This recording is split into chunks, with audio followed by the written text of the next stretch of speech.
সম্মানিত দিনী ভাই বোন, প্রশংসা আল্লাহর জন্য, শান্তি অবতীর্ণ হোক আল্লাহর রাসূলের উপর সাল্লাল্লাহু আলাইহি ওয়াসাল্লাম। আমরা আমাদের বিষয় অবগত আছি যে বিগত জুমায় আমরা অবগত হচ্ছিলাম রুকু সম্পর্কে।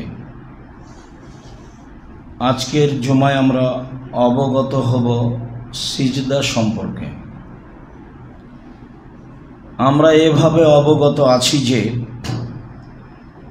আবু হুরায়রা রাদিয়াল্লাহু তাআলা আনহু বলেন, রাসূল সাল্লাল্লাহু আলাইহি ওয়াসাল্লাম বলেছেন, আস-সালাতু সালাসাতু আসলাসিন, সালাত তিন ভাগে বিভক্ত। আত-তাহুরু সুলুসুন, ওযু হলো তিন ভাগের এক ভাগ। আর রুকু সুলুসুন, রুকু হলো তিন ভাগের এক ভাগ। আর সুজুদ সুলুসুন, সিজদা হলো তিন ভাগের এক ভাগ। ফামান আদ্দাহা বিহাক্কিহা কবিলাত সালাতুহু কবিলা সায়রু আমালিহি। কে যদি এগুলো ঠিক ঠিক ভালোভাবে আদায় করে তাহলে তার সালাত কবুল করা হবে এবং তার সব ইবাদত কবুল করা হবে। ওয়াইন রুদ্দাত আলাইহি সালাতুহু, কে যদি এগুলো ঠিকভাবে আদায় না করে, ফলে যদি সালাত কবুল না হয়, তাহলে তার সব ইবাদত বাতিল বলে গণ্য হবে। তাতে আমরা একাধিক দিন বলেছি ও বুঝেছি যে সালাত এমন একটি ইবাদত যার উপরে নির্ভর করে অন্যান্য ইবাদত। সালাত এমন একটি ইবাদত যার উপরে নির্ভর করে অন্যান্য ইবাদত। ইবাদতের জগতে সিয়াম, রোজা দামি ইবাদত, এ কথাই ঠিক। সবচেয়ে দামি ইবাদত সিয়াম। এই জন্যই মাঝে মধ্যে অনুরোধ জানিয়ে থাকি যে রমজান ছাড়া আপনি সিয়াম পালনে অভ্যাসী হবেন। বৃহস্পতিবার, সোমবার, প্রতি মাসে 3 দিন, শাওয়ালের 7 দিন, জুলহিজ্জার একটানা 9 দিন, আরাফার 1 দিন, মুহররমের 2 দিন। এই সিয়ামগুলো আপনি পালনে অভ্যাসী হওয়ার প্রাণপণে চেষ্টা করবেন। আপনার সাথে কে আছে এটা বিবেচনার আপনার প্রয়োজন নেই। শ্বাস বন্ধ হয়ে গেলে সময় শেষ, এ কথাই ঠিক। যেহেতু শ্বাস থাকাকালীন কিছু করা যায়, তাও আপনাকে চেষ্টা করতে হবে, এটাই ঠিক। ইবাদতের জগতে সবচেয়ে দামি ইবাদত সিয়াম, যার বিনিময়ে অন্য কিছু নেই জান্নাত ছাড়া। সিয়াম আদায় করে 2-100 নেকি পাওয়া যায় না, সিয়াম আদায় করে বিনিময়ে জান্নাত পাওয়া যায়। এরপরেও সালাত এমন একটি ইবাদত, যদি সালাত না থাকে তাহলে সিয়াম বাতিল বলে গণ্য হবে। আমরা খুব ভালোভাবে জানি, এখানে আমরা অবগত হয়েছি যে ইবাদতের জগতে সবচেয়ে শক্তিশালী, পাওয়ারফুল, ক্ষমতাধর ইবাদত হলো দান। পৃথিবীতে এত শক্তিশালী ইবাদত নেই। আপনি প্রতি মাসে ওমরা করলে আপনার বাপের কোনো উপকার করতে পারবেন না, আপনার মায়ের কোনো উপকার করতে পারবেন না। প্রতি বছর হজ করলে কিছু করতে পারবেন না। সিয়াম পালন করে বাপ মায়ের কিছু করতে পারবেন না। দান বাপ মায়ের নামে করেন, কবরের শাস্তি বন্ধ হয়ে যাবে, এটা তার ক্ষমতা। দান মানুষের পাপকে মিটিয়ে দিতে পারে, পানি যেমন আগুনকে নিভিয়ে দিতে পারে। এভাবে রাসূল সাল্লাল্লাহু আলাইহি সাল্লাম বলেন অনেক কথা। এরপরেও সালাত যদি না থাকে তাহলে ইবাদতটি বাতিল বলে গণ্য হবে, যা রাসূল সাল্লাল্লাহু আলাইহি সাল্লাম বলেন। তাসবিহ, তাহলিল, জিকির, আজকার, কোরআন তেলাওয়াত অনেক ভালো কাজ। এরপরে যদি সালাত না থাকে তাহলে বিচারের মাঠে আমার বাকি ইবাদত বাতিল বলে গণ্য হবে, এ কথাই ঠিক। সালাত এমন একটি ইবাদত যার উপরে নির্ভর করে অন্যান্য ইবাদত। আর সালাতের সবচেয়ে গুরুত্বপূর্ণ অংশ 3টি: ওযু, রুকু, সিজদা। আমরা তার তৃতীয় স্তরে রয়েছে। সময়ের গতিতে ওযু শেষ হয়েছে, সময়ের গতিতে রুকুর আলোচনা শেষ হয়েছে, সময়ের গতিতে আমরা আজকে সিজদার আলোচনায় আছি। সম্মানিত দিনী ভাই বোন, সালমান ফারসি রাদিয়াল্লাহু তাআলা আনহু বলেন, রাসূল সাল্লাল্লাহু আলাইহি ওয়াসাল্লাম বলেছেন, কুল্লামা সাজাদা তাহাত্তাত আনহু খাতায়াহু। মানুষ যখন যতবার সিজদা করে ততবার তার সব পাপ ক্ষমা হয়ে যায়। মানুষ যখন সিজদা করে তখন তার পাপ ক্ষমা হয়ে যায়। সিজদা থেকে ওঠার পরে তার আর পাপ থাকে না, এই কথা রাসূল সাল্লাল্লাহু আলাইহি সাল্লাম বলেন। সালাতের মধ্যে সবচেয়ে গুরুত্বপূর্ণ অংশ সিজদা বলে আল্লাহ রাসূল বলেন। আবু হুরায়রা রাদিয়াল্লাহু তাআলা আনহু বলেন, রাসূল সাল্লাল্লাহু আলাইহি সাল্লাম বলেছেন, আকরাবু মা ইয়াকুনুল রাব্বু মিনাল আবদে ওয়া হুয়া সাজিদ ফাকসিরুদ দুআ। মানুষ সবচেয়ে আল্লাহর নিকটে হতে পারে সিজদায়। মানুষ সবচেয়ে আল্লাহর নিকটে হতে পারে সিজদায়। অনেক বর্ণনায় রাতের সলাতে বলছিলাম, মানুষ যদি রাতের 3 ভাগের 2 ভাগ পার হয়ে ওঠে তাহলে সেও আল্লাহর নিকটে হয়, তবে বিবরণ এরকম নয়। এখানে বলছেন যে মানুষ সবচেয়ে বেশি আল্লাহর নিকটে হয় সিজদায়, যখন ও সিজদায় থাকে। অতএব ফাকসিরুদ দুআ, সিজদায় বেশি বেশি দোয়া করো, সিজদায় বেশি বেশি দোয়া করো। সিজদায় বেশি বেশি দোয়া করার জন্য বলা হচ্ছে। রাবিয়া ইবনে কাব বলছেন, কুনতু মা'আন নবী সাল্লাল্লাহু আলাইহি ওয়াসাল্লাম কুনতু আবিতু মা'আন নবী সাল্লাল্লাহু আলাইহি ওয়াসাল্লাম। আমি রাবিয়া ইবনে কাব একদা রাতে রাসূলের সাথে ছিলাম। ঘটনাটা সফরে ছিল। ফাআতাইতুহু বিওয়াজহিহি ওয়া হাজাতিহি। রাতের এক সময়ে আমি তার জন্য অজুর পানি আর প্রয়োজনীয় জিনিস, মেসাক এরকম কিছু হবে, নিয়ে এসে দিলাম। দেখলাম তিনি খুব খুশি। অধীনস্থ লোক মালিকের সেবা করলে মালিক খুব খুশি থাকেন। সময় মতো পাওয়া গেলে মালিক তাকে সময় অনেক কিছু দিয়ে থাকেন, আর সময় মতো পাওয়া না গেলে অলসতা করলে মালিক তাকে মূল্যায়ন করতে পারে না। এটা স্বাভাবিক গতি। যার কারণেই হয়তোবা তিনি মওলানা শোয়েব আলাইহিস সালাম ছিলেন, তবে ইতিহাস কাছাকাছি হয় না। শোয়েব আলাইহিস সালামকে তার মেয়ে দুটি বললেন, আব্বা, যে লোকটা আমাদের ছাগলকে পানি পান করিয়ে দিল সে লোকটা বিশ্বস্ত, শক্তিশালী, আস্থাভাজন, আপনি তাকে কাজে নিতে পারেন। কাজের লোক বিশ্বস্ত, শক্তিশালী, আস্থাভাজন হতে হবে, নইলে আপনার ব্যবসায় ক্ষতি আসবে। মানুষ হিসাবে প্রাণপণে চেষ্টা করতে হবে অধীনস্থ লোকগুলি এমন হওয়াই। তো আমি তাকে অজুর পানি এবং মেশক নিয়ে এসে দিলাম। তো তিনি আমাকে খুশি হয়ে বলছেন যে, সাল, তুমি কিছু চাও। অনেক বলেন সাল মাসে এটা, তোমার যেটা মনে লাগে চাও। তো তিনি তাহলে খুব খুশি, এটা আমি বুঝলাম। তো আমি বললাম যে, আসআলুকা মুরাফাতাকা ফিল জান্নাত, আমি আপনার সাথে জান্নাতে থাকতে চাই, এটা বললেন। তাহলে রাসূল তাৎক্ষণিক উত্তর বলছেন যে, আওয়া গায়রা তালিক, না না, এটা নয়, অন্য কিছু বলো, অন্য কিছু বলো। তো সাহাবী বলছেন, হুয়া দাকা, এটাই চাই। তখন আল্লাহ রাসূল বলছেন, আইন্নি আলা নাফসিক বিকাসরাতিস সুজুদ, তাহলে আমাকে বেশি বেশি রাতে সালাত আদায় করে, তাহাজ্জুদ পড়ে বেশি বেশি সিজদা করে আমাকে সহযোগিতা করো। তুমি যদি আমাকে সহযোগিতা না করো তাহলে আমি তোমাকে জান্নাতে সাথে নিয়ে থাকতে পারবো না। তোমাকে কি সহযোগিতা করতে হবে? বেশি সিজদা করো। বেশি সিজদা কি? রাতের সালাত আদায় করো। তুমি এইটা সহযোগিতা করলে আমি বাকিটা দেখব ইনশাআল্লাহ। যদিও রাসূল সাল্লাল্লাহু আলাইহি ওয়াসাল্লাম অন্য সময়ে বলেছেন আমার সাথে থাকার একটা পথ আছে। তখন তিনি বলেছেন যে 2টা মেয়ে যদি কেউ লালন পালন করে, 2টা মেয়ে, তাহলে সে আমার সাথে জান্নাতে থাকবে এইভাবে। তখন আঙ্গুল দুটি জমা করে দেখিয়েছেন। মানে এত কাছাকাছি থাকার পথ আর অন্য কিছু নেই। তবে এতিমকে লালন পালন করলেও আমার সাথে থাকবে, তখন একটু ফাঁকা, এতিমকে লালন পালন করলে। তবে তিনি বলেছেন সত্যবাদী ব্যবসায়ীরা নবীদের সাথে থাকবেন। বহুবার বলেছি, বলতেই থাকবো ইনশাআল্লাহ। উপার্জনের পথ 4টা। একটা দিন মজুরি, সহজ পথ, মরলেই শেষ, ঝামেলা শেষ। 2 চাকরি, 25 দিনে টাকা শেষ হয় না এমনটা নয়, স্বাভাবিকভাবে হয়। 3 জমি চাষ সমান সমান, না হলে লস। 4 ব্যবসা। তখন রাসূল সাল্লাল্লাহু আলাইহি সাল্লাম বললেন, পার্টনারে ব্যবসা করলে যে কয়েকজন তারা মিলে করছে আমি তার অতিরিক্ত আরেকজন। ওরা যদি 10 জন মিলে করে তাহলে আমি 11 জন। ওরা যদি 3 জন মিলে করে তাহলে আমি 4র্থ জন। ওরা যদি 2 জন মিলে করে তাহলে আমি তৃতীয় জন। তবে এটা খুব কঠিন। একজন যদি একটু 19-20 করে, আরেকজনে না বলে 10 টাকা নিয়ে চলে গেছে, তখন আল্লাহ বলবেন যে হলো না, তোমরা থাকো, আমি গেলাম। তখন গন্ডগোল বেঁধে যাবে, মামলা মোকদ্দমা হবে, একজন টাকা নিয়ে আরেকজন চলে যাবে। কি যে ঝামেলা তা আপনারা জানেন ভালো বুঝি, যারা ব্যবসা করেন।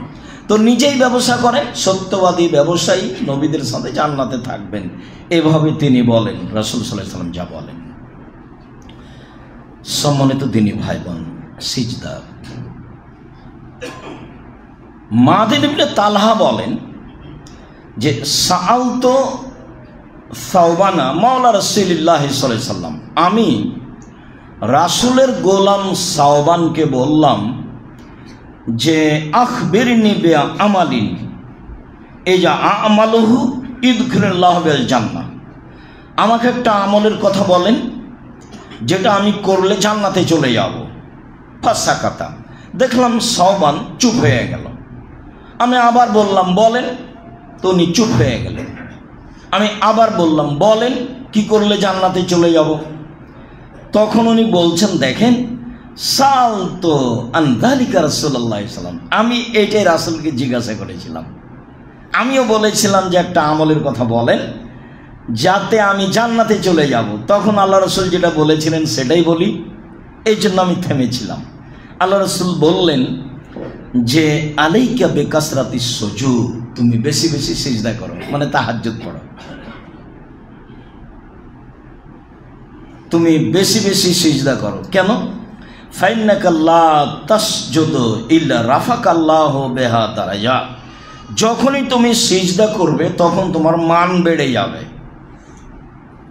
ওয়া হাত্তা আনহা বিহা খাতিয়া, তা দিয়ে তোমার পাপ মিটে যাবে। সিজদা করলে তোমার মান বেড়ে যাবে, পাপ মিটে যাবে। সিজদা করলে তোমার মান বেড়ে যাবে, পাপ মিটে যাবে। আমরা একদিন এরকম কথা শুনছিলাম যে ভালো করে ওযু করলে পাপ মিটে যাবে, মান বেড়ে যাবে। আশা যে ভালোভাবে স্মরণ আছে, সুন্দর করে ওযু করলে পাপ মিটে যাবে, মান বেড়ে যাবে। আজকে রাসূল সাল্লাল্লাহু আলাইহি ওয়াসাল্লাম তাকে উত্তরে বলেছেন যে তুমি সিজদা করো, তাহলে তোমার মান বেড়ে যাবে, পাপ মিটে যাবে। এই কথা তিনি বললেন। সম্মানিত দিনী ভাই বোন, আব্দুল্লাহ ইবনে আব্বাস রাদিয়াল্লাহু তাআলা আনহু বলেন, রাসূল সাল্লাল্লাহু আলাইহি সাল্লাম বলেছেন, নহিতু আন আকরাল কোরআন রাকিয়ান ও সাজদান, আমাকে নিষেধ করা হয়েছে যে আমি রুকু সিজদায় কোরআন মাজিদ পড়ব। রুকু এবং সিজদায় কোরআন মাজিদ পড়া নিষেধ। তখন তিনি বললেন, ফামার রুকু ফাজমু ফিহা রাব্বাহ, তো রুকু তাতে আল্লাহকে বড় বলে প্রকাশ করো। সুবহানাজিল জাবরুতি ওয়াল মালাকুতি ওয়াল কিবরি ওয়াল আজমাত, এসব দোয়া পড়ো। সুবহান কুদ্দুসান রব্বুল মালিক, এইসবগুলো পড়ো রুকুতে। ওয়াম্মা সুজুদ ফাজতাহিদু ফিহা দুআ ফাকামিনুনা ইস্তাজাবা লাকুম, আর সিজদাই বেশি বেশি দোয়া পড়ো, শোভনীয় যে তোমার দোয়া কবুল করা হবে। শোভনীয় যে তোমার দোয়া কবুল করা হবে, উচিত যে তোমার দোয়া কবুল করা হবে।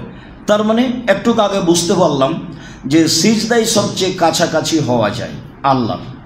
তখন এমনিতে আরও দু একটা কথা বলা হয়েছে সবচেয়ে কাছাকাছি হওয়ার পথ। তাতে আমরা আজকের জন্য এই অংশে রয়েছি যে সিজদাই সবচেয়ে আল্লাহর কাছাকাছি হওয়া যায়। খুব কাছে হয়ে গেলাম কিন্তু কোরআন মাজিদ পড়তে পারছি না, এটাই ঠিক। কোরআন মাজিদ পড়া নিষেধ। তাহলে কি করব? সময়ের গতিতে আমরা কি করব তা আসছে, তখন আমি বলছি ইনশাআল্লাহ। সম্মানিত দিনী ভাই বোন, আব্দুল্লাহ ইবনে আব্বাস রাদিয়াল্লাহু তাআলা আনহু বলেন, রাসূল সাল্লাল্লাহু আলাইহি ওয়াসাল্লাম বলেছেন, উমিরতু আন আসজুদা আলা সাবাতি আযমি, আমাকে আদেশ করা হয়েছে যে আমি 7 হাড়ের উপরে সিজদা করব। এটা আমাকে আদেশ করা হয়েছে।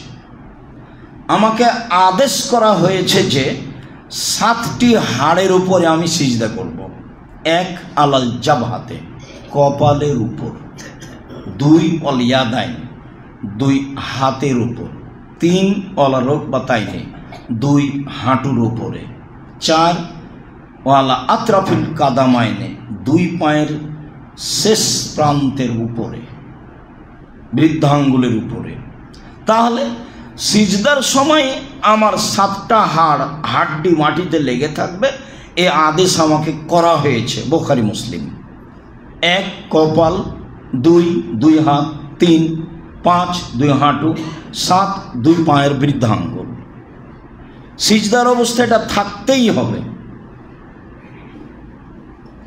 দুয়ার অংশে আবার আর একটা কথা আসবে, তো ভুলে যেতেও পারি, এখানে একটু অংশ বলে রাখি, ইনশাআল্লাহ চেষ্টা করব। সেটা হলো এই যে আমরা কিন্তু সলাৎ শিখেছি প্রায় মানুষ এইভাবে যে ডান পায়ের বৃদ্ধাঙ্গুলটা নড়াচড়া করা হবে না, এই কথা মিথ্যা। সিজদার সময় পা দুটি জমা হয়ে যাবে স্ব স্থান থেকে এসে। তাই একটু পরে সে হাদিস আমরা বলবো, আশা করছি ইনশাআল্লাহ। তো আমরা এখন সিজদা করছি 7 হাড়ের উপরে। শরীর হাত চুলকানোর প্রয়োজন হলে সিজদা চলাকালীন হবে না, সিজদা থেকে উঠে করতে হবে। কেননা আদেশ 7 হাড়ের উপরে। এখন যদি হাত উঠিয়ে কোনো জায়গায় চুলকাতে যান তাহলে এখন আছে 6টা। যদি পায়া দিয়ে পা চুলকাতে যান তাহলে এখন আছে 6টা। অতএব আদেশ অমান্য হয়েছে। 2 ওয়ালা নাকফেতা সিয়াবা ওয়ালা শারা, আমাকে কাপড় জড়িয়ে নিতে নিষেধ করা হয়েছে। সলাত আদায়ের সময় জামার হাত গোটানো নিষেধ। ওযুর সময় হাত গোটানো থাকলে সলাতের সময় ছেড়ে দিতে হবে।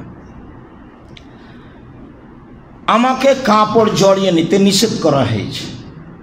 পায়জামা, প্যান্ট, লুঙ্গি নিচের দিকে জড়ানো নিষেধ, কোমরের সাথে জড়িয়ে নিতে হবে, তাহলে পরিধানের মধ্যে চলে গেল। নিচে জড়ানো কঠোরভাবে নিষেধ। হাত জড়িয়ে সলাত আদায় করা কঠোরভাবে নিষেধ। তারপরে আমাকে চুল জমা করতে নিষেধ করা হয়েছে। যাদের মাথায় বড় চুল আছে তারা চুল বেঁধে সলাত আদায় করতে পারবে না। মহিলারা চুল সলাতের সময় খোপা খুলে দিতে হবে। এমনি ছাড়া থাকতে পারে বা বেনি গাঁথা থাকতে পারে। বেনি গাঁথলেও চুল তার স্থানে যেতে পারবে সময়ের গতিতে। খোপা বাঁধা থাকলে তা হবে না। রাসূল সাল্লাল্লাহু আলাইহি সাল্লাম বললেন যে আমাকে আদেশ করা হয়েছে আমি যেন কাপড় জড়িয়ে না নিই, আমাকে আদেশ করা হয়েছে আমি যেন চুল গুটিয়ে না নিই, সব কিছুই সিজদায় যাই, এটা আমার আদেশ আমাকে করা হয়েছে আল্লাহর পক্ষ থেকে। সম্মানিত দিনী ভাই বোন, আশা যে বিষয়টি আমরা বুঝেছি। আনাস রাদিয়াল্লাহু তাআলা আনহু বলেন, রাসূল সাল্লাল্লাহু আলাইহি ওয়াসাল্লাম বলেছেন, ইতাদেলু ফিস সুজুদে, ধীর স্থিরভাবে সুন্দর করে সিজদা করো। এই আলোচনা বহুবার চলে গেছে। সিজদা থেকে তাড়াহুড়া করে উঠবেন, তাড়াহুড়া করে সিজদায় যাবেন, এটা নিষেধ। ধীর স্থির সিজদায় যাও। ওয়ালা ইয়াবসুতু আহাদুকুম যিরাইহি ইমবিসাতাল কালবে, আর সিজদার সময় তোমাদের কেউ যেন কুকুরের মতো করে তার 2 হাত বিছিয়ে না দেয়, তার 2 হাত ছড়িয়ে না দেয়। এই কথাটা কয়েকবার এসেছে। তার একবার এসেছে লা ইয়াফতারিসু আহাদুকুম হিনা সাজাদা, যখন তোমাদের কোনো ব্যক্তি সিজদা করবে, লা ইয়াফতারিসু আজদাইহি কামা কা ইফতিরাসিস সাবয়ে, হিংস্র প্রাণী যেমন বসে থাকার সময় হাতটা বিছিয়ে বসে, তার সামনের 2 পা বিছিয়ে বসে, তুমি তার মতো বিছিয়ে বসো না। তখন সরাসরি হিংস্র প্রাণী এবং কুকুরের সাথে তুলনা করে বলা হয়েছে। আবু হুরায়রা রাদিয়াল্লাহু তাআলা আনহু বলেন, নাহা রাসূলুল্লাহ সাল্লাল্লাহু আলাইহি ওয়াসাল্লাম আন নুকরাতিল গোরাব, কাকের মতো করে ঠক ঠক করে সিজদা করতে নিষেধ করা হয়েছে আমাকে। খালি গেলাম আর উঠলাম, গেলাম আর উঠলাম, একে বলা হয়েছে কাকের ঠক্কর মারা তার খাদ্যে বা মাটিতে। তো কাকের মতো করে ঠক্কর মাটিতে মারতে আমাকে নিষেধ করা হয়েছে। আর কুকুরের মতো করে হাত বিছাতে আমাকে নিষেধ করা হয়েছে। আহাদুকুম আল মাকানা ফিল মসজিদে, আর তোমাদের কোনো ব্যক্তি মসজিদে একটা জায়গা নির্ধারণ করে নেবে, কামা ইয়ত্তেনুল বাইরো, উট যেমন একটা জায়গাকে নির্ধারণ করে নেই, সে সেখানে উঠে সেখানে বসে সেখানে খায়, এইভাবে তোমাদের কোনো ব্যক্তি যেন মসজিদে ঢুকে একটা জায়গা নির্ধারণ করে না নেয়, সেখানে অন্য কেউ বসলে কষ্ট পাবে, এটা যেন না হয়। যে যখন মসজিদে আসবে মসজিদের সুবিধা অনুযায়ী প্রথম কাতারে বসবে, এতে কোনো জায়গা নিয়ে কারো ব্যক্তিগত স্বাধীনতা থাকবে, এই কথা রাসূল সাল্লাল্লাহু আলাইহি ওয়াসাল্লাম না করে দিলেন। তাতে তিনি বললেন, এক, যে অবশ্যই কাকের মতো করে সিজদা দেওয়া হবে না, কাক যেভাবে ঠক্কর মারে। দুই, অবশ্যই কুকুরের মতো করে হাত বিছানো হবে না। তিন, অবশ্যই মসজিদে কোনো জায়গা কেউ নির্ধারণ করে নিতে পাবে না, ওখানে অন্য কেউ দাঁড়ালে সে কষ্ট পাবে, এই নীতি বাতিল। সম্মানিত দিনী ভাই বোন, মাইমুনা রাদিয়াল্লাহু তাআলা আনহা বলেন, কানান নবী সাল্লাল্লাহু আলাইহি সাল্লাম ইজা সাজাদা, যখন আল্লাহ রাসূল সিজদা করতেন, জাফা রুকবাতাইহি, জাফা ইয়াদাইহি, হাত্তা লাউ আন্না বাহমাতান তামুররু আই আরাদাতান তামুররা লামাররাত, যখন আল্লাহ রাসূল সিজদায় যেতেন তখন কনুইকে এইভাবে উঠে রাখতেন যে একটি ছাগলের বাচ্চা যদি বুকের নিচ দিয়ে পার হতে চায় তো যেতে পারবে। মাইমুনা রাদিয়াল্লাহু তাআলা আনহা বলেন, রাসূল সাল্লাল্লাহু আলাইহি ওয়াসাল্লাম যখন সিজদা করেন তখন তার দুই কনুই দুই হাতে উঠিয়ে রাখেন, তাতে একটি ছাগলের বাচ্চা যদি পার হতে চায় পেটের নিচ দিয়ে তাহলে যেতে পারবে। বারা ইবনে আযিব রাদিয়াল্লাহু তাআলা আনহু বলেন, রাসূল সাল্লাল্লাহু আলাইহি ওয়াসাল্লাম আমাকে বললেন, এজা সাজাদতা, যখন তুমি সিজদা করবা তখন ফাওয়াদা কাফাইকা, তোমার হাতের কবজি দুইটি রাখো মাটিতে, আর ফাইর ফাকাইকা, আর কনুইকে খাড়ো করে রাখো। অফির আয়াতিন ফালাম্মা সাজাদা ফালিয়াজা জাবহাতাহু বাইনা কাফাইহি, যখন তোমাদের কোনো ব্যক্তি কপাল মাটিতে রাখবে তখন যেন তার দুই কবজির মাঝে রাখে, কবজির মাঝে রাখে। খুব ভালোভাবে মনে রাখতে হবে, সিজদাটা একটু আগিয়ে দিতে হবে, যা প্রথম থেকে বলে আসছি, যাতে করে পিঠের লম্বা হাড় সোজা হয়ে থাকে। তারপরে সিজদাটা হবে দুই হাতের কবজির মাঝে। তখন তিনি বললেন যে ওয়াইয়ারফা যুদাইহা আন জামবাইহি, তার দুই পার্শ্ব থেকে দুই বাহুকে পৃথক করে রাখবে, তার দুই পার্শ্ব থেকে দুই বাহুকে পৃথক করে রাখবে, এই আদেশ তিনি করলেন। আব্দুল্লাহ ইবনে মালিক ইবনে বুহাইনা বলেন, রাসূল সাল্লাল্লাহু আলাইহি সাল্লাম সিজদা করলেন, দেখলাম যে হাত্তা ইয়াবদুয়া বায়াজা এবতাইহি ও বায়াজা এবতাইহি, যখন তিনি সিজদা করতেন চাদর গায়ে দিয়ে তখন তার বগলের শুভ্রতা পিছন থেকে দেখা যেত। বিষয়টি কতদূর স্পষ্ট করতে পারছি? অন্তত জামাতে সারিবদ্ধ সালাত আদায় করলে প্রাণপণে চেষ্টা করতে হবে কোনোই দুটি যেন উরুর সাথে লেগে না থাকে, আর কোনোই থেকে হাত কবজি পর্যন্ত যেন মাটির উপরে বিছানো না থাকে, সবটাই নিষেধ। তবে কঠোর ভাষা উল্লেখ করেছেন কুকুরের মতো বিছানো। আবার এখানে তিনি বললেন যে তার দুই কনুই দুই হাত তার দুই শরীরের দুই পার্শ্ব থেকে পৃথক থাকবে। তাতে তিনি বললেন ছাগলের বাচ্চা চাইলে নিচ দিয়ে পার হয়ে যেতে পারে। সম্মানিত দিনী ভাই বোন, আমাদের ভারত, বাংলাদেশ, পাকিস্তানের প্রায় শতকরা 95 জন মহিলা সালাত আদায় করার সময় তার বুককে উরুর সাথে লাগিয়ে সালাত আদায় করে, এবং মুরব্বীদের মুখে থেকে তারা শুনে থাকে যে আমি আমার মতো করে বিভিন্ন সময়ে আমার গতিতে আপনাকে শুনিয়ে থাকি।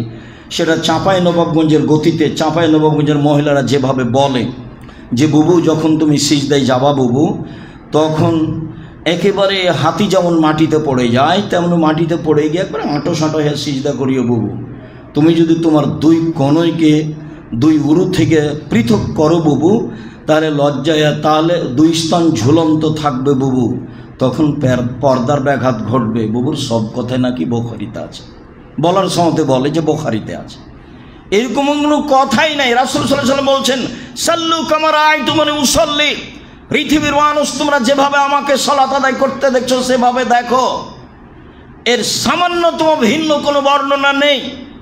যেসব দু একটা হাদিসে পাওয়া গেছে যে মহিলারা সিজদা করার সময় তার বুককে উরুর সাথে লাগিয়ে আঁটো সাঁটো হয়ে সিজদা করবে, তা হয় নিতান্তই জয়ীব, না হয় জাল। ধর্মকে বিকৃত করার জন্য যারা চেষ্টা করেছে, এ দেশের মাটিতে প্রায় মানুষের বানানো 3 লক্ষ হাদিস আছে, আমার কাছে প্রায় 10,000 আছে। আপনার দেখানোর দাবিতে, চাওয়ার দাবিতে যেন দেখানো সহজ হয়, এই জন্য সম্মানিত দিনী ভাই বোন, শুধুমাত্র একজনের কথা দিয়ে ধর্ম চলে, যার নাম মুহাম্মদ সাল্লাল্লাহু আলাইহি সাল্লাম। পৃথিবীর ব্যতিক্রম মানুষ উমর, তবু উমরের কথা দিয়ে ধর্ম চলে না। পৃথিবীর ব্যতিক্রম ভিন্ন ধরনের মানুষ উমর রাদিয়াল্লাহু তাআলা আনহু, তারপরও তার কথা দিয়ে ধর্ম চলে না। অতএব পুরুষ নারীর একই সালাত, তাকে এভাবেই সালাত আদায় করতে হবে, এটাই চূড়ান্ত। সারা পৃথিবীর মানুষ যদি মহিলারা উরুকে রানের সাথে লাগিয়ে দুই হাতের কোনইকে উরুর সাথে লাগিয়ে আঁটো সাঁটো হয়ে সিজদা করে, তবুও তা বৈধ হবে না, তা রাসূল সাল্লাল্লাহু আলাইহি সাল্লামের নিয়মের খেলাফের বিপরীত হবে, এটাই চূড়ান্ত। জাল জয়ীফ হাদিসের আশ্রয় নিয়ে ধর্ম দেখাতে হবে না। তারা তো কথা বলেছে যে বুবু যখন সলাতে দাঁড়াবা বুবু, তখন 2 পায়ের গোড়ালিকে জমা করে নিও। যদি 2 পায়ের গোড়ালি না জমা করো, তাহলে লজ্জা স্থানের যোগাযোগ বুবু মাটির সাথে থাকবে, মাটি অভিশাপ করবে। নইলে বুবু ল্যাঙ্গট পরিও। কত যে অপ্রয়োজনে মিথ্যা বানাওয়াট কথা, তার কোনো হিসাব নেই। কই আয়েশা রাদিয়াল্লাহু তাআলা আনহা ভিন্নভাবে সালাত আদায় করতে হবে এরকম কিছু বললেন না। সম্মানিত দিনী ভাই বোন, আমরা সিজদার অবস্থাটা কেমন হবে, কিভাবে থাকবে, তার একটা বিবরণ আপনার সামনে পেশ করছিলাম একাধিক হাদিস পেশ করে। আব্দুল্লাহ ইবনে উমর রাদিয়াল্লাহু তাআলা আনহু বলেন, রাসূল সাল্লাল্লাহু আলাইহি সাল্লাম বলেছেন, লা ইয়ানজুরু লাহু তাআলা ইলা সালাতে আবদিন লা ইকিমু ফিহি রুকুহু ওয়া সুজুদাহু লা ইকিমু ফিহি সুলবাহু ফি রুকুই ওয়া সুজুদে। যে ব্যক্তি রুকু সিজদার সময় তার পিঠের লম্বা হাতটা একবারে সোজা করে না, তার সালাত আল্লাহ দেখবেন না, তার সালাতের প্রয়োজন নেই। সে কিভাবে সালাত আদায় করলো এইটা আল্লাহ ভাববেন না। এইভাবে সালাত আদায় করতে হবে যে যাতে করে আমার রুকু সিজদা ধীর স্থির হয়, সুন্দর হয়, এবং পিঠের লম্বা হাড় যেন একেবারেই সোজাসুজি থাকে। আবু হুরায়রা রাদিয়াল্লাহু তাআলা আনহু বলেন, রাসূল সাল্লাল্লাহু আলাইহি ওয়াসাল্লাম বলেছেন,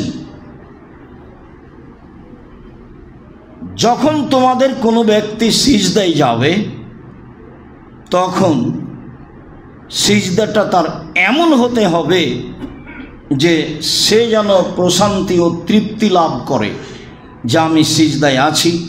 নাক কপাল একসাথে লাগিয়ে, নাক কপাল যদি একসাথে না লেগে থাকে তাহলে মনে করতে হবে সিজদাটা হয়নি।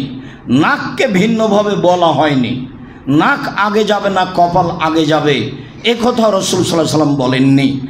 নাক কপাল সমান মুখ কপাল, অতএব নাক আগে কপাল আগে পরে এ কথা নয়, আগে যাক আর পরে যাক সিজদার সময় দুটাই লেগে থাকবে, এইটাই আদেশ।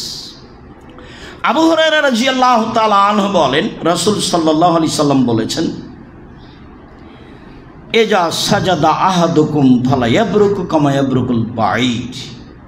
এইটা একটা কথা, যখন তোমাদের কোনো ব্যক্তি সিজদায় যাবে তখন সে যেন উটের মতো করে না বসে। যেমনভাবে উট বসে। এইটা কি? এ হাদিসের পরের অংশ বলি, তাহলে আমাদের কাছে ধরা পড়বে। ওয়াল ইয়াজা কাফাইহে কাবলা আই ইয়াজা রুকবাতাইহে, যেন হাত দুইটি আগে মাটিতে রাখে আর হাঁটু দুইটি পরে মাটিতে রাখে। তো যেহেতু মুহাম্মদ সাল্লাল্লাহু আলাইহি সাল্লাম আরবের মানুষের সম্পর্ক উট গরু ছাগলের সাথে বেশি, তো এখন সলাতের সিজদায় যাওয়ার পদ্ধতিকে উটের সাথে বললেন। উট যেভাবে বসে সেভাবে তোমরা বসো না, তোমরা হাত আগে রেখো আর পা হাঁটু পরে রেখো, তাহলে উট আগে পা রাখে। কোনোদিন খেয়াল করেছেন কি না, বা দেখলে দেখবেন আগে পা নিচে রাখে, তারপরে হাঁটু বসায়। তো রাসূল সাল্লাল্লাহু আলাইহি ওয়াসাল্লাম বললেন, তোমরা যখন সিজদায় যাবা তখন উটের মতো করে বসো না, বরং তোমরা হাত আগে রাখবে আর হাঁটু পরে রাখবে। আর একাধিক হাঁটু আগে রাখতে হবে, এ মর্মে জয়ীফ হাদিস রয়েছে, যেগুলি রাসূল সাল্লাল্লাহু আলাইহি ওয়াসাল্লামের সলাত বনাম প্রচলিত সলাতে দেওয়া আছে। আমি আপনাকে প্রতিদিন পড়তে বলে কষ্ট দিতে চাইনি, আমি বরং চাচ্ছি যে আমি যত বলছি আপনি তার চেয়ে বেশি বলবেন, এটা আমি চাচ্ছি। আপনি আপনার বন্ধু বান্ধব, দিনী ভাই বোন, আত্মীয় স্বজন, খালা ফুফু সবকে দিবেন। আমি তো চেষ্টা করেছি মানুষ হিসাবে একটা বাক্য নিজে থেকে না লিখা, একটা বাক্য। বা আপনিও পড়ে দেখেন সলাতের উপর বইটা শুরু থেকে শেষ পর্যন্ত, কোনটা বাক্য আপনার কাছে মনে হয় যে আব্দুর রাজ্জাক সাহেব এই বাক্যটা না লিখলেই চলতো, এটা অপ্রয়োজনীয় বাক্য। আমি মানুষ হিসাবে চেষ্টা করেছি। তো সেখানে বেশ কিছু জয়ীফ হাদিস দেওয়া আছে, যাতে প্রমাণ হচ্ছে যে আগে হাঁটু রাখতে হবে, পরে পা রাখতে হবে। মনে রাখা ভালো হবে যে সব হাদিস যত হাঁটু রাখার আছে সবগুলোই জয়ীফ, সবগুলোই অগ্রহণীয়। অতএব হাত আগে রাখতে হবে, এই কথাই ঠিক। কিভাবে রাখতে হবে, মাথা কোথায় রাখতে হবে, কপাল, সেটা স্পষ্ট হয়েছি। হাত দুটি কিভাবে থাকবে সেটাও আমরা স্পষ্ট হয়েছি, আশা করছি ইনশাআল্লাহ। আল্লাহ তুমি আমাদেরকে রাসূলের পদ্ধতিতে সালাত আদায় করার তৌফিক দান করো। আল্লাহুম্মা সাল্লি আলা ওয়া বারিক আলাইহি।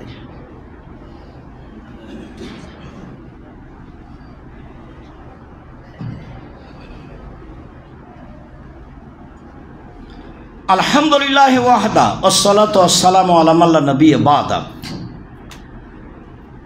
তখন তো আমরা বুঝলাম যে সিজদাই সবচেয়ে আল্লাহর কাছে হওয়া যায়। আমরা বুঝলাম যে রাসূল আদেশ করলেন বেশি বেশি দোয়া কবুল হয় সিজদায়, অতএব তোমরা বেশি বেশি দোয়া পড়ো। আবার এটাও বুঝলাম যে সিজদায় কোরআন মাজিদ পড়তে পাবো না। রব্বানা আতিনা ফিদ দুনিয়া হাসানাতাও ওয়া ফিল আখিরাতি হাসানাতাও ওয়া কিনা আযাবান নার বলতে পাবো না। তবে হাদিসে যখন এটা এসেছে তখন এসেছে আল্লাহুম্মা রব্বানা আতিনা ফিদ দুনিয়া হাসানাতাও ওয়া ফিল আখিরাতি হাসানাতাও ওয়া কিনা আযাবান নার। আল্লাহুম্মা লাগালে অন্তত এই দোয়াটা আর কোরআন মাজিদে থাকলো না, হাদিসে মুসলিমে এইভাবে এসেছে। বাকিগুলো যে আল্লাহুম্মা লাগিয়ে দিয়ে জায়েজ হয়ে যাবে এই কথা নয়। কোরআন মাজিদ পড়া নিষেধই। যে কোনো আয়াতের সারমর্ম খুব ভালো লাগছে কাজে আমি পড়ি, এই সুযোগ নেই। কি করতে হবে? তো গত জুমা থেকে দু একটা নিয়ে এসে ধারাবাহিক দেখায়। এক, আয়েশা রাদিয়াল্লাহু তাআলা আনহা বলেন, কানা নবী সাল্লাল্লাহু আলাইহি ওয়াসাল্লাম ইকসিরু আন ইয়াকুলা ফি রুকুইহি ওয়া সুজুদিহি সুবহানাকা আল্লাহুম্মা রাব্বানা ওয়া বিহামদিকা আল্লাহুম্মা আগফিরলি। আল্লাহর নবী রুকু এবং সিজদায় বেশি বেশি বলতেন, হে আল্লাহ তোমার প্রশংসা সহকারে তোমার পবিত্রতা বর্ণনা করছি, তুমি আমাকে ক্ষমা করো। যার যতবার সম্ভব, 3-এর বর্ণনা ঠিক নয়, 5-এর বর্ণনা ঠিক নয়, 10-এর বর্ণনা ঠিক নয়, সংখ্যা নামে কোনো বর্ণনা ঠিক নয়। যার যতবার সম্ভব। তাতে আমরা গত জুমায় রুকুর ব্যাপারে একটা হাদিস পেয়েছি যে আল্লাহ রাসূল থেকে গেলেন অনুমান সূরা বাকারা পড়ার সমান। তাতে তিনি বলছিলেন সুবহানা জিল জাবরুতি ওয়াল মালাকুতি ওয়াল কিবরিয়া ওয়াল আজমাত, এই দোয়া পড়ছিলেন। তাতে আমরা ওখানে বুঝতে পেরেছি যে মানুষ সিজদায় থেকে যাবে তার গতিবিধি অনুযায়ী। যখন ইমামের পিছনে আছে তখন তো স্বাধীন নয়, ইমাম যা করছে সেটাই। কিন্তু ব্যক্তিগতভাবে যখন সালাত আদায় করবে কেউ, তখন রুকুতে গিয়ে কয়বার বলবে এই দোয়া তার কাছে তার হিসাব, সিজদায় গিয়ে কতবার বলবে এটা তার হিসাব তার কাছে আছে। আয়েশা রাদিয়াল্লাহু তাআলা আনহা বলেন, কানা নবী সাল্লাল্লাহু আলাইহি সাল্লাম ইয়াকুলু ফি রুকুইহি ওয়া সুজুদিহি, আল্লাহ নবী রুকু এবং সিজদায় বলতেন সুবহান কুদ্দুসুন রব্বুল মালাইকাতুর রূহ, তিনি পবিত্র, তিনি অতীব পবিত্র, তিনি ফেরেশতার প্রতিপালক, তিনি জিবরাইলের প্রতিপালক। আপনি আপনার মতো বলতে থাকবেন। হাদিসে এসেছে আল্লাহ রাসূল সিজদায় কান্নাকাটি করতেন। আপনি আপনার মতো বলবেন, তাহলে আপনাকে ভালো লাগবে। অন্য এক বর্ণনায় এসেছে যে হুযায়ফা রাদিয়াল্লাহু তাআলা আনহু বলেন, কানা নবী সাল্লাল্লাহু আলাইহি ওয়াসাল্লাম ইয়াকুলু ফি রুকুইহি সুবহানা রাব্বিয়াল আযীম ওয়া কানা ইয়াকুলু ফি সুজুদিহি সুবহানা রাব্বিয়াল আলা, তিনি রুকুতে বলতেন সুবহান রাব্বিয়াল আযীম আর সিজদায় বলতেন সুবহান রাব্বিয়াল আলা। আপনিও বলতে পারেন এই দুটাই দোয়া, তবে 3 বার নয়। আপনার যেভাবে কুলাই সেভাবে আপনি বলবেন, 2 বার 5 বার 10 বার 50 বার, বারের কোনো হাদিস ঠিক নেই, এটা আপনাকে মনে রাখতে হবে। আবু হুরায়রা রাদিয়াল্লাহু তাআলা আনহু বলেন, কানা নবী সাল্লাল্লাহু আলাইহি সাল্লাম ইয়াকুলু ফি সুজুদিহি, রাসূল সাল্লাল্লাহু তার সিজদায় বলতেন, আল্লাহ রাসূল তার সিজদায় বলতেন আল্লাহুম্মা গফিরলি যামবি কুল্লাহু, হে আল্লাহ তুমি আমার সব পাপ ক্ষমা করে দাও। দিক্কাহু ও জিল্লাহু, ছোট ও বড়, ও আউয়ালাহু ও আখিরাহু, আগের ও পরের, ওয়ালা নিয়াতাহু ও সিররা, গোপন ও প্রকাশ্য, গোপন পাপ, প্রকাশ্যের পাপ, আগের পাপ, পরের পাপ, ছোট পাপ, বড় পাপ, জীবনে যত পাপ করেছি সব ক্ষমা করে দাও। এই কথা রাসূল সাল্লাল্লাহু আলাইহি ওয়াসাল্লাম বলতেন। যেভাবে আপনার সহজ হয় আপনি বলতে থাকবেন, যতবার আপনার সহজ হয়। আয়েশা রাদিয়াল্লাহু তাআলা আনহা বলেন, ফাকাত্তু রাসূলুল্লাহ সাল্লাল্লাহু আলাইহি ওয়াসাল্লাম লাইলাতান মিনাল ফিরাসে, একদা আমি রাসূলকে দেখি বিছানায় নেই। রাসূল সাল্লাল্লাহু আলাইহি সাল্লাম স্ত্রীদের সাথেই থাকতেন, তো বিবরণ বেশি পাওয়া যায় যেগুলো আয়েশার সাথে রয়েছে। হয়তোবা খুব বেশি সতর্ক থাকতেন আয়েশা, মানে তিনি উঠে গেলেন কোথায়, ঘটনা কি, ওরকম তো একটা বর্ণনা আছে মুসলিমে, আপনি জানেন।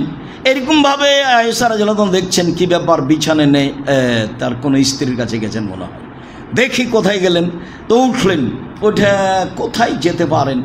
তো উনি আসলে বলছেন যে আমি এটা বুঝলাম কেন, তিনি যখন উঠলেন তো ধীরে ধীরে দেখলাম কাপড় চোপড় নিলেন। আমি কিন্তু ঘুমিয়ে নাই, আমি ভান করে ঘুমিয়ে আছি, আসলে আমি দেখবো তিনি কি করেন, এই জন্য আমি ঘুমের ভান করে আছি, আসলে আমি ঘুমাইনি। তো ধীরে ধীরে কাপড় চোপড় নিলেন, সব কিছু নিলেন, ধীরে দরজাটা বন্ধ করে চলে গেলেন। তা আমিও কাপড় চোপড় নিলাম। এই কথা বলে আপনাকে কি বলতে চাইছি, সময়ের গতিতে আপনি জানেন মুহাম্মদ সাল্লাল্লাহু আলাইহি ওয়াসাল্লাম গায়েব জানতেন না, বউ পাশে ভান করে ঘুমিয়ে আছেন, তিনি বুঝতে পারেননি। আয়েশা রাদিয়াল্লাহু তাআলা আনহা পাশে ভান করে ঘুমিয়ে আছেন, তিনি জানতে পারলেন না, পৃথিবীর সবচেয়ে বড় মানুষ। আপনি কি করে বলতে পারেন যে মুহাম্মদ সাল্লাল্লাহু আলাইহি ওয়াসাল্লাম গায়েব জানতেন? ধর্ম আপনার কাছে এরকম হলো কেন? ধর্ম কেন আপনার কাছে পীর সাহেবের যেটা গতিবিধি সেটা আপনার কাছে আশ্রয় হলো? ধর্ম তো একজনের কথা দিয়ে চলে, যার নাম মুহাম্মদ সাল্লাল্লাহু আলাইহি ওয়াসাল্লাম। এখানে তিনি যা বললেন সেটাই চূড়ান্ত। আমি ভান করে ঘুমিয়ে আছি, তিনি বের হয়ে চলে গেলেন, আমিও কাপড় চোপড় নিলাম রাতের অন্ধকারে, তিনি মাথায় কাপড় দিলেন। আমি তো দিনী বোনকে বলতে চাই, 5 জন ভেসে গেছে, বোন নেই, গায়ে কাপড় নাই, সেই জন্য আপনি আপনার চরিত্রকে হারিয়ে দিবেন না। পৃথিবীর উপরে মাত্র 2 জন মুসলমান, ইব্রাহিম আলাইহিস সালাম তার স্ত্রী। সারা পৃথিবী জুড়ে যদি একজন মহিলা দুনিয়া চলে, তা আপনার এখানে ইতস্তবোধের কি আছে যে সবাই ভেসে গেছে, সবাই উলঙ্গ হয়ে আছে মহিলারা, আমি আবার একাই কাপড় পরে কি হবে? এই কথা আপনি বলে ভেসে বেড়াচ্ছেন কেন? বন্যা আপনি ভেসে গেলেন কেন? আল্লাহ রাসূল বলেছেন, তাহারার জন্য তাহারা জল হেমারে, গাধা যেমন গাভীর সাথে মিললে লজ্জা বুঝে না, ষাঁড় যেমন গাভীর সাথে মিললে লজ্জা জানে না, মানুষ তেমন খোলা মাঠে জেনা করবে, লজ্জা করবে না। এই কথা মুহাম্মদ সাল্লাল্লাহু আলাইহি সাল্লাম বলেন। একজন পুরুষের অধীনে 50 জন নারী, হাজারো জন নারী ছুটবে, এই কথা রাসূল সাল্লাল্লাহু আলাইহি সাল্লাম বলেন। এরপরেও আপনার নিরাশার কি আছে? ঢাকা শহরে এমনও মহিলা রয়েছে যার বোরকা ভিতরের কাপড়, যেটা কামিজ, যেটা পায়জামা, অন্য কেউ দেখে নিলে ওটা আর পরবে না, জ্বালিয়ে দেবে আগুন দিয়ে। এরকম মহিলা ঢাকাতে আছে। আপনি নিরাশা হন কেন? নিরাশা হওয়ার কি আছে? আয়েশা রাদিয়াল্লাহু তাআলা আনহা বলেন, ফালতামাস্তহু, আমি খুঁজছি, পাই না। দেখলাম ফাওয়াজাত এদি আলা বাতনে কাদামাইহে, রাতের অন্ধকারে খুঁজছিলাম, খুঁজতে আমার হাতটা তার 2 পায়ের গোড়ালির উপরে গিয়ে পড়ল।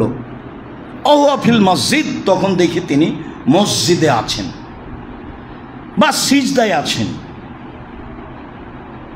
হুমা মানসুবাতানে, আর পা দুটি খাড়ো হয়ে আছে, মানে হাঁটু, তার মানে সিজদায় আছেন, তো পায়ের গোড়ালি খাড়ো হয়ে আছে আর পায়ের বৃদ্ধাঙ্গুল কেবলামুখী হয়ে আছে। আমার হাতের তালুটা, আমার হাতটা তার 2 পায়ের উপরে পড়েছে। যদি পা দুটি এরকম ফাঁকা থাকতো তাহলে হাত এক পায়ের উপরে পড়তো।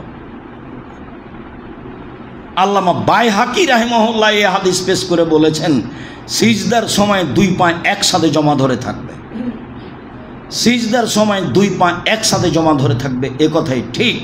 আয়েশা রাদিয়াল্লাহু তাআলা আনহা বলেন, রাতের অন্ধকারে আমি হাত দিয়ে খুঁজছিলাম, খুঁজতে আমার হাতের পেটটা রাসূল সাল্লাল্লাহু আলাইহি সাল্লামের 2 পায়ের গোড়ালির ওপরে গিয়ে পড়ল। তখন তিনি সিজদায় আছেন আর পায়ের গোড়ালি দুটি খাড়ো হয়ে আছে। তিনি এবার বলছেন, আল্লাহুম্মা ইন্নী আউযু বিরিজাকা মিন সাখাতিকা, হে আল্লাহ, তোমার সন্তুষ্টি দিয়ে অসন্তুষ্টি হতে বাঁচতে চাচ্ছি। ও মুআফাতিকা মিন উকুবাতিকা, আর তোমার ক্ষমা দিয়ে তোমার শাস্তি থেকে বাঁচতে চাচ্ছি। ওয়া আউযু বিকা মিনকা, আর তোমার সাহায্যে যাবতীয় অন্যায় হতে বাঁচতে চাচ্ছি। লা উহসি আলাইকা, তোমার প্রশংসা আমি শেষ করতে পারি না। আনতা কামা আসনাইতা, তুমি নিজের জন্য যেটা বলেছো সেটাই, তুমি নিজের জন্য যত প্রশংসার কথা বলেছো তত। আদাদা খালকেহি ওয়ারাজা নাফসেহি ওয়াজান্নাত আরশেহি ওয়া মাদাদা কালিমাতিহি, আকাশ পরিমাণ, জমিন পরিমাণ, গাছপালা পরিমাণ, যত তোমার পরিমাণ লাগে তত তোমার প্রশংসা। আমি আর কি ভাষা বলবো? লাহুসি আলাইকা আনতা কামা আসনাইতা আলা নাফসি, তুমি নিজের জন্য যেমন বলেছো তুমি তেমন। দেখি রাসূল সাল্লাল্লাহু আলাইহি ওয়াসাল্লাম এই দোয়া পড়ছিলেন, আল্লাহুম্মা ইন্নী আউযু বিরিদাকা মিন সাখাতিকা ওয়া মুআফাতিকা মিন উকুবাতিকা ওয়া আউযু বিকা মিনকা লা উহসি সানান আলাইকা আনতা কামা আসনাইতা আলা নাফসি। রাসূল সাল্লাল্লাহু আলাইহি ওয়াসাল্লাম এই দোয়া পড়ছিলেন। লম্বা হয়ে গেল? লম্বার কিছু নেই, মুখস্থ করতেই হবে। আমার দিনী ভাই বোন যারা বয়স্ক তাদের জন্য সময় কতদিন? 7 দিন। আর যুবকদের সময় 1 দিন, 2 দিন, 3 দিন, মুখস্থ করতেই হবে। আয়েশা রাদিয়াল্লাহু তাআলা আনহা এই দোয়া পড়তেন। সম্মানিত দিনী ভাই বোন, এইবার আমরা 2 সিজদার মাঝে যাওয়ার পূর্বে আর একটা হাদিস বলি, যেই হাদিসটা আলী রাদিয়াল্লাহু তাআলা আনহুকে বর্ণিত রয়েছে, যে হাদিসে রাসূল সাল্লাল্লাহু আলাইহি সাল্লাম সানা হিসাবে পড়েছেন, সাজাদা ওয়াজহিয়াল্লাযী খালাকাহু ফাতারাস সামাওয়াতি ওয়াল আরজ, সে আল্লাহর প্রশংসা করি যে আল্লাহ আকাশ জমিনকে সৃষ্টি করেছেন। তারপরে শেষ অংশে গিয়ে রাসূল সাল্লাল্লাহু আলাইহি সাল্লাম বলছেন, আল্লাহুম্মা লাকা সাজাদতু, হে আল্লাহ, তোমার জন্যই সিজদা করলাম। অবেকা আমান্ত, তোমাকেই মেনে নিয়েছি। অলাকা আসলাম, তো তোমার নিকটেই নিজেকে সমর্পণ করলাম। ওয়াজ্জাহতু ওয়াজহিয়া, আমি আমার মুখমণ্ডলকে তোমার জন্যই সমর্পণ করেছি। সেই সত্তার জন্য করেছি, আল্লাযী খালাকাহু, যে মুখমণ্ডলকে সৃষ্টি করেছে, ওয়াসাওয়ারাহু, যে তাকে আকৃতি দিয়েছে, ওয়াসাক্কা সামাহু ওয়া বাসারাহু, যে এখানে শোনার ক্ষমতা এবং দেখার ক্ষমতা দিয়েছে, তার জন্যই আত্মসমর্পণ করলাম, তার জন্যই সিজদা করলাম। তাবারাকা তাআলা, তুমি সর্বোচ্চ মর্যাদার অধিকারী, আহসানুল খালিকিন, তুমি উত্তম সৃষ্টিকর্তা। এইগুলি রাসূল সাল্লাল্লাহু আলাইহি সাল্লাম সিজদায় বলছিলেন। সম্মানিত দিনী ভাই বোন, আমরা সিজদায় রাসূল সাল্লাল্লাহু আলাইহি ওয়াসাল্লাম অনেক কিছু বলতেন, সেটা আমরা অবগত হলাম। এছাড়া আর কি? তো যেহেতু বেশি বেশি দোয়া কবুল হয়, কোরআন মাজিদ পড়া নিষেধ, তাহলে কি বলতে পারি বলেন? আল্লাহুম্মা ইন্নাকা আফুউন তুহিব্বুল আফওয়া ফা'ফু আন্নি। হে আল্লাহ, তুমি ক্ষমাশীল, ক্ষমাকে ভালোবাসো, আমাকে ক্ষমা করো। যেহেতু তুমি ক্ষমাশীল, যেহেতু তুমি ক্ষমাকে ভালোবাসো, তো আমাকে ক্ষমা করো। বলেন আল্লাহুম্মা ইন্নাকা আফুউন তুহিব্বুল আফওয়া ফা'ফু আন্নি। আল্লাহুম্মা ইন্নী আসআলুকাল হুদা ওয়াত তুকা ওয়াল আফাফা ওয়াল গিনা। তোমার কাছে চাই হেদায়েত, তোমার কাছে চাই পরহেজগারিতা, তাকওয়া। কত যে পাপ থেকে বাঁচার জন্য চেষ্টা করছি, জীবন বাজি রেখে আব্দুর রাজ্জাক সাহেবের কথা শুনে কত তওবা তিল্লা করলাম, তারপরে কয়দিন পরে দেখি সে পাপ করছি, কয়দিন পরে দেখি ঠিকই সিগারেট খাচ্ছি, কয়দিন পরে দেখি ঠিকই জর্দা খাচ্ছি, আর কয়দিন পরে দেখি ওই মেয়েটার সাথে আবারও কথা বলছি। কত যে তওবা করলাম আর কত যে কান্নাকাটি করলাম। তা আমি আপনাকে কি পরামর্শ দিতে পারি? একটা তো পরামর্শ থাকলো যে রাতে উঠে কিছু বলা, আর একটা থাকলো সবচেয়ে কাছে হয়ে গেছে আল্লাহর, তখন একটু বলি না আল্লাহুম্মা ইন্নী আসআলুকাল হুদা ওয়াত তুকা ওয়াল আফাফা ওয়াল গিনা। তুমি পরহেজগারিতা দাও তো আমাকে, তাকওয়া দাও, কারোর প্রতি যেন আমাকে নির্ভর করা না লাগে সেটা দাও, আমাকে আত্মসংযমী হয়ে যেন আমি থাকতে পারি, এই তৌফিক তুমি দান করো। আর এমনিতে আপনি হাত তুলে দোয়া করার সময় বলবেন, তুমি আমাকে ক্ষমা ভিক্ষা দাও, ইজ্জত ভিক্ষা দাও, তাকওয়া ভিক্ষা দাও। তাকওয়া ছাড়া আপনি এটা টিকতে পারবেন না, খুব কঠিন। আর লজ্জা ছাড়া ঈমান টিকবে না, তাকওয়া ছাড়া এগুলো টিকবে না। পাপ হচ্ছে কেন? আমি তো চাচ্ছি যে পাপ করব না, তারপরে হয়ে যাচ্ছে কেন? মানে আমি টিকতে পারছি না। তো যতক্ষণ পর্যন্ত তার পক্ষ থেকে তাকওয়া, আল্লাহ থেকে, পাপ থেকে বেঁচে থাকা, এরকম গতি না আসবে, ততক্ষণ পর্যন্ত আমি আর আপনি টিকতে পারবো না। রাসূল সাল্লাল্লাহু আলাইহি সাল্লামের ওই কথাটা আপনাকে আমি বলেছি, যখন একজন সাহাবী বললেন, আল্লাহর নবী, আমার স্ত্রীকে অন্যের সাথে যদি অন্যায় অশ্লীল কাজ করতে দেখি, তাহলে আমি কি করব? তখন আল্লাহ রসুল বলছেন, তুমি প্রমাণ পেশ করবা, 4 জন প্রমাণ, নইলে তোমার লাঠি। তখন বলছেন যে আল্লাহ রসুল বলেন কি, ওই সময়তে আমি প্রমাণ খুঁজতে যাব? ওকে আগে আমি মারবো, তারপরে কোনো কথা। এটা সাহাবী বললেন, ওই সময়তে আমি প্রমাণ কোথায় খুঁজতে যাব? ওকে আমি মারবো, তারপরে কোনো কথা। তখন আল্লাহ রসুল বলছেন, দেখছো তোমরা আবু সাঈদ খুদরির কত আত্মমর্যাদা, তার আত্মমর্যাদায় ব্যাঘাত ঘটেছে, তার স্ত্রী অন্যের সাথে অন্যায় করছে, তার আত্মমর্যাদায় ব্যাঘাত ঘটেছে, সে তাকে মারবে। শুনে রেখো, আবু সাঈদ খুদরির আত্মমর্যাদায় যত ব্যাঘাত ঘটেছে, এরকম কাজ দেখলে আমার আত্মমর্যাদায় তার চেয়ে 1000 গুণ বেশি ব্যাঘাত ঘটে।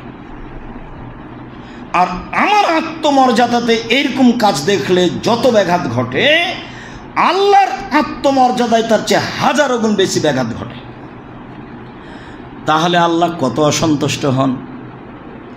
অথচ আমি আর আপনি চেষ্টা করছি অশ্লীল কাজ থেকে বেঁচে থাকার, কিন্তু সফল হতে পারছি না। কি পরামর্শ দিতে পারি? পরামর্শ এটাই, যেহেতু এখন সবচেয়ে কাজে এখন বলি যে আল্লাহুম্মা ইন্নী আসআলুকাল হুদা ওয়াত তুকা ওয়াল আফাফা ওয়াল গিনা।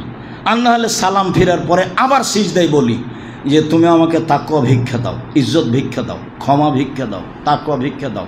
তুমি সর্বশক্তিমান, তুমি আজিজ, তুমি পরাক্রমশালী, তুমি সব কিছু করতে পারো, তোমাকে আমি বিশ্বাস করি। দিনকে যেমন দিন বলি, রাত বলি না, রাতকে যেমন দিন বলি না, এইটা যেমন বিশ্বাস করি তোমাকে, তেমনি বিশ্বাস করি তুমি সর্বশক্তিমান। তুমি আমাকে ফিরিয়ে দিও না,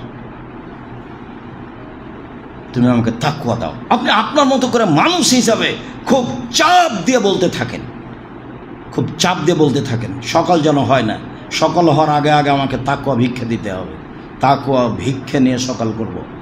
তার আগে সকাল হতে রাজি নই, আমি সকাল করতে রাজি নই। যেভাবে আপনার কুলাই মানুষ হিসেবে সেভাবে বলেন, আশা করছি এক পর্যায়ে আপনি ফল ভোগ করবেন ইনশাআল্লাহ।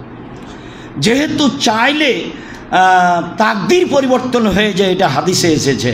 পৃথিবী সৃষ্টির 50,000 বছর পূর্বে যেটা লেখা হয়েছে, আপনার দোয়ার কারণে সেটা কেটে আল্লাহ আর একটা লিখে দেবেন, এই কথা রাসূল সাল্লাল্লাহু আলাইহি ওয়াসাল্লাম বলেন।